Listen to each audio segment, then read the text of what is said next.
So I tells my lady, I love you till the cows come home. But then again, I think I might love a cow till you come home. my awful Groucho Marx impression. Ladies and gentlemen, welcome to another episode of H&R Movie Talk. I'm HB Gibson along with RT Mac. And while he's doing Groucho, I'm also rocking a Marx Brothers shirt. Marx Brothers shirt, ladies and gentlemen. Not sure if you can see it on your screens, but I have Harpo, Groucho, and Chico. Yes. The three most famous Marx Brothers. Yes, we're talking the Marx Brothers, a classic comedy group. Family group. Yeah, family group. As a matter of fact, let's take a look here. We're going to take a look at, yes, the Marx Brothers were an American family comedy act that was successful in vaudeville, on Broadway, and in motion pictures from 1905 to 1949. And some of their films, quite a few, are actually with the National Film Registry. They were selected for preservation because they're culturally, historically, or aesthetically important.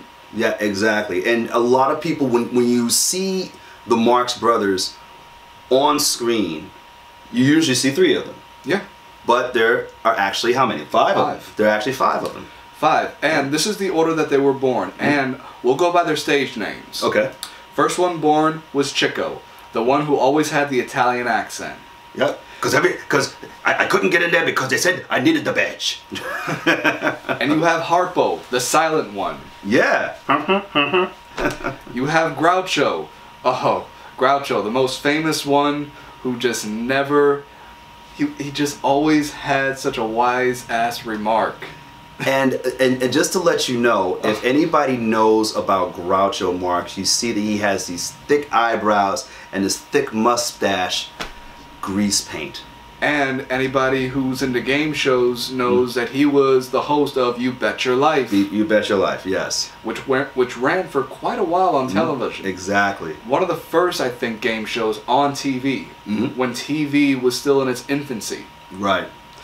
Then you have the least known brother, Gummo. Gummo was never in the movies. He never made a movie. I think he left the act, you know, while they were still like teenagers, I think. Yeah. But he went on to become a very successful businessman and stay true to his roots, which I'll go into later. But let's go into the straight man that was Zeppo. Zeppo played the good-looking straight man, though he was very funny in his own way. Yep. His last movie with the brothers was Duck Soup. Duck Soup, yeah. Duck Soup at the time did not do that well. Believe it or not, it didn't do that well box office wise, and because of that, Zeppo, I think, it just took away his passion for movies. So he got out of the group. But Chico, Harpo, and Groucho, they continued on to Metro-Goldwyn-Mayer, and their first film with them was A Night at the Opera. Night at the Opera, yes. Probably their most successful film of all time. It's actually my favorite movie of all time. It's so good. The music. You see Chico on the piano. You see Harpo on the harp. You see Groucho basically tormenting Margaret Dumont, who was their comic foil in 7 films. She played a very regal, you know, high-class society woman. But she was the perfect foil for someone like Groucho. The perfect foil. We want to get into their birth names? Oh, sure. Yeah. Okay, for Chico, we have... Leonard. For Harpo. Adolf. But later... Arthur. Yeah.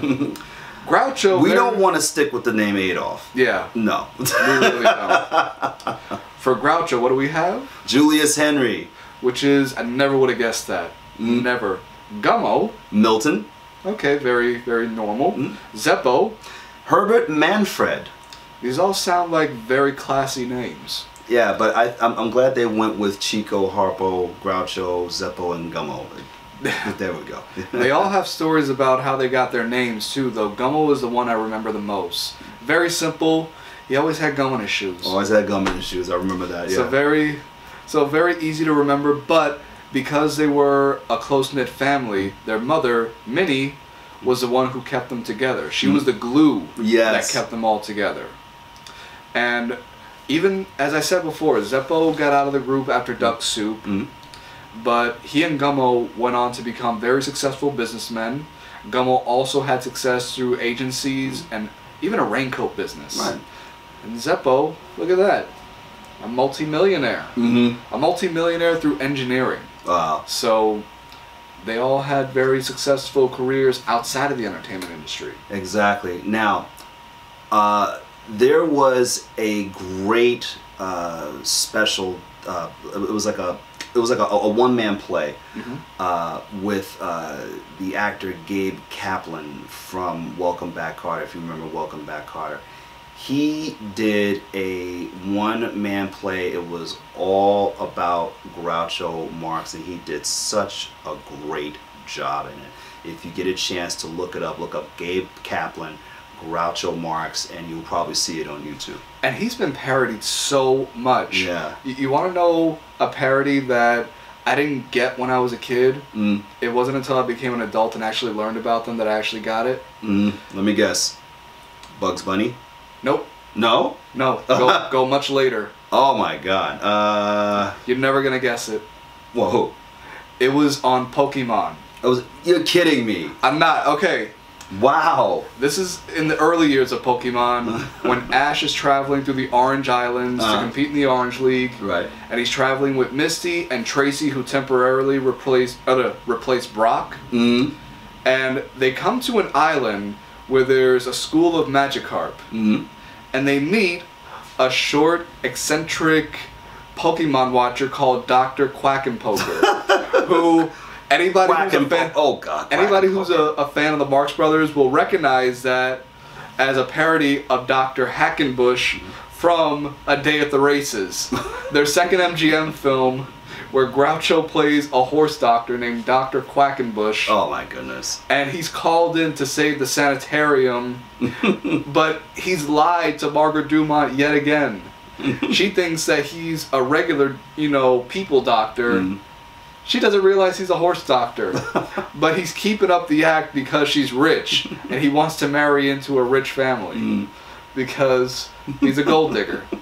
He was a gold digger, but yeah, in that Pokemon episode, Tracy, that's his hero. Dr. Quackenpoker is his hero. Quackenpoker. And, hey, whoever the voice actor was, I don't recall looking up the name, but pretty good impression. Pretty good impression. Pretty good impression.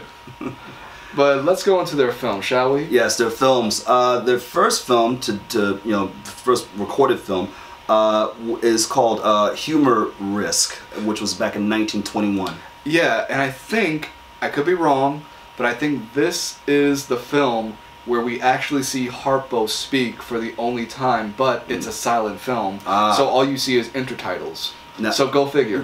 It's been said that it was previewed once, but never released. Is that true? Yeah.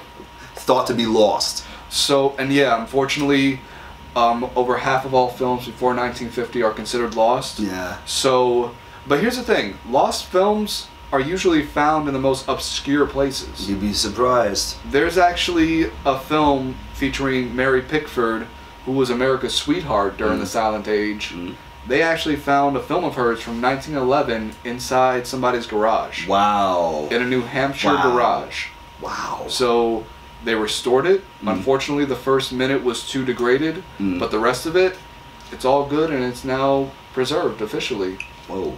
So, yeah, if any of you have bought houses that used to, house people who collected these old films, see if they have any leftover canisters. Yeah. You may find a lost film. Yeah, absolutely. But let's go into their first Paramount release. The Cocoanuts. Yeah.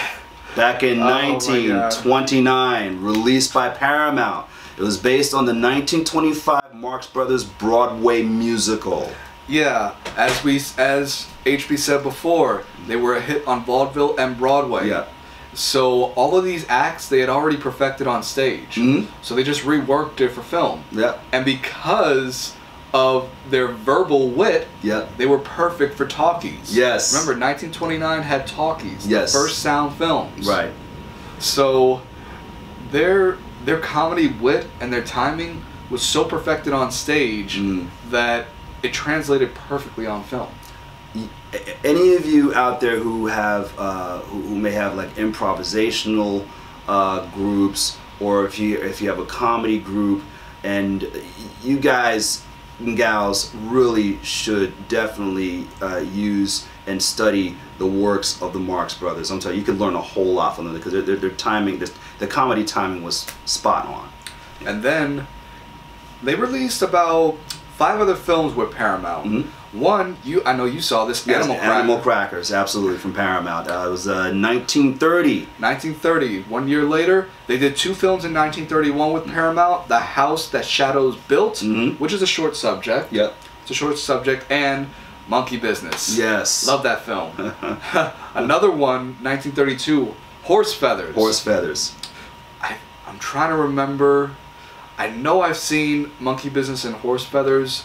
I know one of them has a college football theme, where the way they win the big game at the end, I think it was Harpo who brought out, he's running on the field, but he's dragging this big cart with a trash can full of footballs, and when he gets to the end zone, he just places every football on the end zone, and they just keep increasing the points by 6. Scoring. Oh my god, that's how they win the game, by cheating. But nobody cares because it's so hilarious. It's comedy. Check it out, definitely. And of course, their final Paramount film, Duck Soup. Duck Soup. Last one featuring Zeppo, and anyone who sees Duck Soup will get a kick out of the opening credits because it features a group of ducks in a pot. In a pot of what looks like boiling water, but they're not actually boiling. No, it's not boiling. And of course, Night at the Opera and A Day at the Races. Their 2 biggest MGM films. Metro Goldwyn Mayer. Excuse me, MGM. Yes, and of course, this after they briefly had left MGM, did a movie with RKO called Room Service. Room Service. And guess who that stars with them? Who did that star? Lucille Ball. Lucille Ball. A very young Lucille Ball. Yeah. And they went back to MGM because, unfortunately, Chico was a very good bridge player, but also at times when he lost big. So to recoup his gambling debts, his gambling losses, they did a few more films together. Right. One of them, At the Circus. Go West, which is a really good one. And of course, The Big Store was intended to be their last film. Right. But again, they did a few others. Yeah. One for United Artists that I saw last year. It was so fun. Actually, no, I saw it earlier this year. A Night in Casablanca. A Night in Casablanca. And someone from the Warner Brothers legal team must have been new, because he sent some kind of cease and desist letter, some kind, to the Marx Brothers about the use of the name Casablanca. Yes, yes. And guess what Groucho did? What? He sent a very cleverly worded letter back to the Warner Brothers themselves. I mean, the actual Harry, Albert, and Jack. Sam had unfortunately passed at that point, but Harry, Albert, and Jack got a kick out of the letter because they knew Groucho was right. Right. Casablanca is an actual place. They weren't doing a parody of the movie. Right, right. And even if it was, I don't think they could sue for that. Right. But still, they were doing a completely different story. And it's like, he was basically saying, if you want to sue us for the name Casablanca, we're going to sue you for the use of the word brothers, because we've been in act longer than you have. We've been in business longer than you have, so we... Gotta love him. Oh my God. Gotta love him. It was awesome. And Harry, usually not one to be a very jovial type of guy, he actually got a good laugh out of it and told the legal team, leave the Marx Brothers alone. Yeah, yeah. Oh my God. But that's amazing. I don't know how much time we're taking up. Yeah, but yeah, well, let's move right along. We have Love Happy, that was released in 1949 by United Artists. That's one of the earliest appearances of Marilyn Monroe. And Groucho absolutely hated Love Happy. He said it's the worst film they ever made. The only saving grace from it was working with Marilyn Monroe, for obvious reasons. Right. But he said that she had such a presence on screen, he knew that she was going to be big, and boy was she. Yes, she was. We're still finding new photos of her today. Yeah. The Story of Mankind, released by Warner Brothers. But they appear in separate cameos. So not exactly a Marx Brothers film. So, and their last one, The Incredible Jewel Robbery. Mm. It has Harpo and Chico with an uncredited Groucho cameo. Wow. It was actually an episode of the TV series General Electric Theater. Ah. So anybody who was a child of the 50s, you probably remember that show. So they split up after that. Groucho went into TV with You Bet Your Life. Yep. Chico and Harpo continued to perform. I know Harpo did a lot of USO shows. And they were actually going to do a TV series together. They actually filmed, you know, what was intended to be, I think, the pilot. It was either that or just a special. Unfortunately, Chico had passed away right after they filmed that, so it was never released. Harpo, when he finally retired, did so on a talk show. And let's just say his children said when he finally had something to say, nobody could stop him. Nobody could shut him up. I've never been able to find that footage. I hope to one day, but it sounds like it was something. And speaking of Harpo, one of my acting teachers from New Jersey School of Dramatic Arts, Mr. Bob Sapoff, actually played Harpo Marx in I believe it was a Broadway or an off-Broadway play. So Mr. Sapoff, if you just happen to be watching, big shout out to you, sir. Been thinking about you. Been thinking about Beth Bauer. Been thinking about you, Mr. Gary Lynch. All of my acting teachers. Just want to let you know that I've been thinking about you guys and hope that you're doing well. And to end this with Groucho, the man won an honorary Academy Award about a couple of years before he passed away. And he actually had one more appearance with Margaret Dumont before she passed away. They were redoing some of their most famous musical scenes, like the one from Animal Crackers. Yes. Hooray for Captain Spaulding. Son. And even at his advanced age, he was still moving around pretty good. And when he won his, when he received his honorary Oscar, keep in mind, he had a very bad relationship with Zeppo. He absolutely hated his brother, sadly. And he actually said one of his favorite brothers was Gummo, because they both went into business together and opened a theater. So Gummo was keeping to his roots. That's what I was referring to earlier. And so when he gave his acceptance speech, he called Margaret Dumont the fifth Marx brother. Oh, wow. Because he missed her so much, and he implied that she got his jokes and that she was just able to play it up so well like she couldn't understand them. So I think she did know. I think she did understand the jokes, but she was just so good you couldn't tell. She was just that damn good. Right. So, well, that concludes it because we're running out of time.